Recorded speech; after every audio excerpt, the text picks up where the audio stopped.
Salut, moi c'est Cache Mirage, bienvenue dans cette vidéo où je vais faire une illustration basée sur un souvenir de vacances. C'est parti. J'ai emménagé récemment et dans cet appart qui n'est pas encore complètement décoré, j'aimerais bien mettre des affiches un peu partout. Et je me suis dit, en vrai j'aime bien le dessin, j'aime bien le graphisme. Du coup, je me suis dit, let's go. On est parti avec des potes en vacances au ski il n'y a pas très longtemps. On n'avait jamais vraiment skié, donc c'était assez cool. Du coup, on a pris un cours de ski pour ne pas mourir. À chaque fois que je parle de ski, j'ai Rachel dans la tête, Rachel de Friends, où je l'entends faire chou, chou, chou. Vraiment, quand j'étais en train de skier, j'avais vraiment Rachel en tête qui faisait chou, chou. Et mes potes étaient chauds, mais pas trop chauds de reskier le lendemain. Et moi, je voulais trop reskier parce que j'avais trop aimé la sensation. Du coup, je me suis dit, vas-y, je fais une journée solo de ski.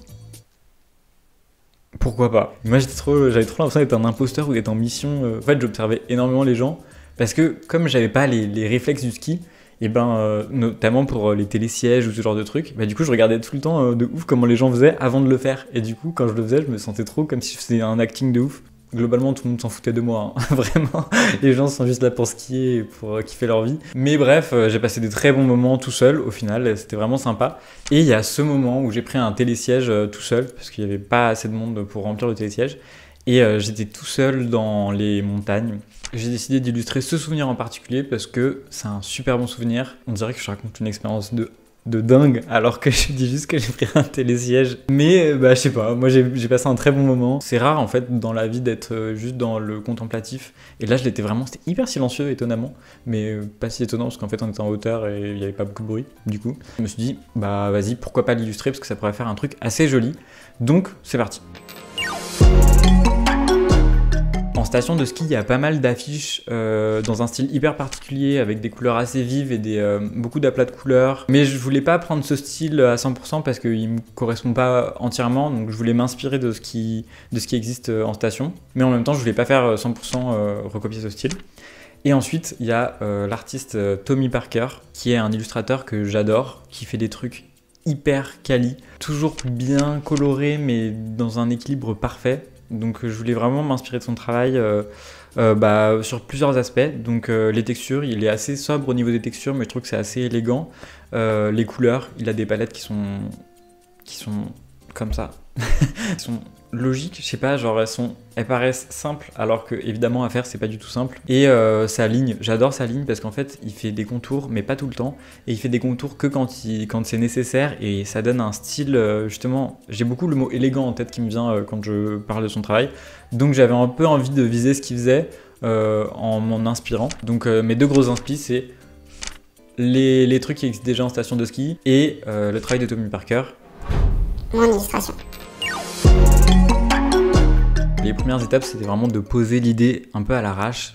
J'aime bien travailler de manière très grossière au début pour pas me stresser avec le style de dessin et tout. C'est pas du tout le but, au début il faut juste poser l'idée sur le calque. Ensuite je travaille assez grossièrement la composition, donc une fois que j'ai posé l'idée, j'ai un peu les éléments que je veux mettre, mais en plus je veux les placer bien pour que la composition elle soit lisible, elle soit jolie. Bon là j'ai ajouté un texte, et en fait je trouvais que ça faisait un peu cheap, enfin genre ça faisait un peu poétique mais raté, et du coup pas ouf l'idée, donc je l'ai laissé juste pour me dire ok je mettrai un texte, mais au final j'ai changé, c'était pas ça le texte de l'illustration finale, mais du coup c'était juste pour avoir l'idée qu'il y avait un texte qui allait se placer même si la typo allait changer. Une fois qu'on a travaillé la composition, c'est sympa d'avoir les couleurs qui se posent, même si c'est pas les couleurs définitives, c'est justement pour pouvoir itérer en fait et avoir de plus en plus une illustration qui est satisfaisante visuellement. Donc du coup j'ai posé des premières couleurs qui étaient un peu dégueu au début, mais c'est normal, il y a des moments, le truc flash comme ça, plein de fois, c'est parce que c'est un accéléré et que j'ai fait plein de tests de couleurs, donc on dirait que d'un coup je pète un câble, en l'occurrence un peu parce qu'en fait je teste plein de couleurs et que je galère, mais au final j'ai trouvé un truc un peu équilibré sur 3 couleurs max, donc il y a le bleu du ciel et de la montagne, les nuages qui sont un peu jaunes, et la forêt qui est marron. Je voulais avoir une palette très restreinte parce que ça évite de faire des conneries visuelles, enfin, ça évite que ce soit moche en fait. Donc le moins de couleurs, le mieux. Quand on sait pas, en fait, il vaut mieux prendre une couleur et faire un truc avec qu'un camailleux de la même couleur plutôt que de prendre plein de couleurs et que ça fasse un peu patchwork, pas très beau. On voit que sur les montagnes et sur le ciel, j'ai pas mal hésité au niveau de la couleur, au niveau des formes, des nuages et de la montagne. En fait, je voulais que la montagne se fonde un peu dans le ciel, donc je voulais que ce soit des bleus très très proches. Et pareil, les nuages, je voulais qu'ils se fondent un peu dans la neige de la montagne. Donc c'est pour ça que les couleurs sont très très proches. Et en vrai, j'aime bien, je voulais que ce soit un truc assez...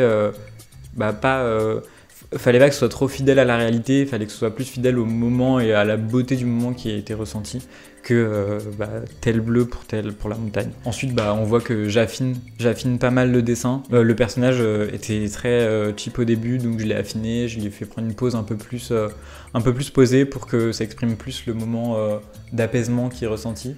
Et voilà. Et voilà. J'ai l'impression de terminer un exposé en cours. Et voilà le résultat final de l'illustration. Je l'ai aussi un peu recadré parce que je me suis aperçu que c'était pas le ratio d'image que je voulais. Et ensuite, j'ai ajouté du coup le texte tranquille en haut, dans un bleu qui est juste un peu plus foncé que le ciel. Je voulais pas que ce soit le point d'attention de l'illustration, je voulais vraiment que ça reste discret. Je suis très content du résultat final, j'ai l'impression d'avoir relevé le défi que je m'étais lancé. Ça va être trop cool de pouvoir afficher ce souvenir dans mon nouveau bureau, j'ai trop hâte. Si je devais donner un truc que j'aime particulièrement bien dans ce dessin, c'est le personnage. J'aime bien le niveau de détail avec des lignes qui sont assez épurées, inspirées un peu du coup du style de Tommy Parker. Je trouve que ça fonctionne très bien avec le reste qui est un peu stylisé. C'est la fin de cette première vidéo YouTube. Merci beaucoup d'avoir regardé jusqu'à la fin ma vidéo. C'était très cool à faire. C'était la première fois que je faisais ça. Je le referai peut-être. Je sais pas. En tout cas, c'était trop cool à faire. Merci beaucoup d'avoir regardé et n'hésitez pas à me faire savoir si vous avez passé un bon moment. Allez, à plus. Oh, je fais ce geste ou pas pour la sortie? Allez, à plus. À plus.